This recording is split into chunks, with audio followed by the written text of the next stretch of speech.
I don't watch Game of Thrones or House of the Dragon. Those shows have too much kinky content that I'm quite sure I'm not the demographic of, as I don't own any islands of particular renown, and I've never thrown any secret sex parties. However, the reviews for A Knight of the Seven Kingdoms made the show seem tame in comparison to its predecessors, so I bought the season and binged it in one evening. I've gotta say, it's good stuff, once you filter out the Alice song, which sounds like something straight out of the files. I was very satisfied, very impressed, and very entertained, which unfortunately is setting the bar quite high nowadays.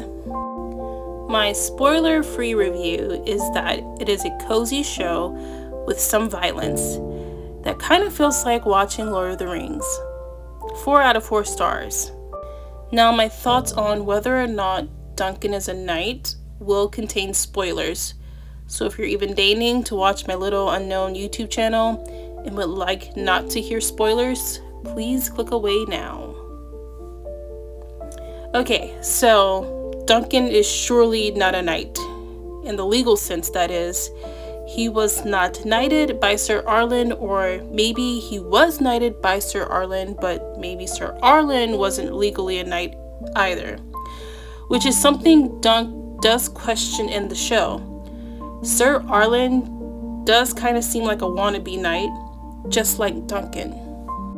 The only thing that would mess up my theory is Prince Baelor all but corroborating Duncan's story about Sir Arlen, which I think Prince Baelor was perhaps just throwing him a bone out of kindness. I think he heard about Dunk's quest around the camp to have someone vouch for him. And what I think happened is Sir Arlen, he was telling true stories, but he told Duncan it was him when it was really other knights. And that would make it possible for Prince Baelor to pull a random story. And that's how Dunk kind of knows about it, because he kind of caught on that Sir Arlen was doing this. And that's where Dunk is getting all this nonsense from.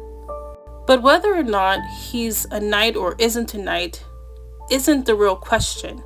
I don't even think George R.R. Martin will ever give us the answer to that, because that's not what he wants us to ask. The story of the Hedge Knight begs the question, what is a knight actually?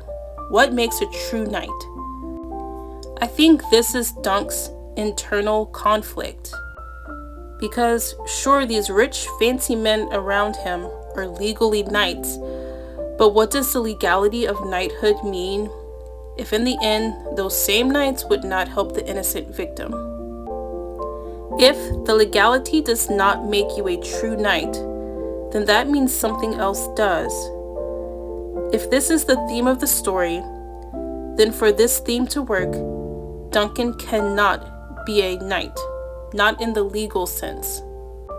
The irony, and I hope I'm using that term correctly here, of the story is that the legal knights lack the virtues of knighthood, while the illegal knights possess the virtues that knighthood is founded on.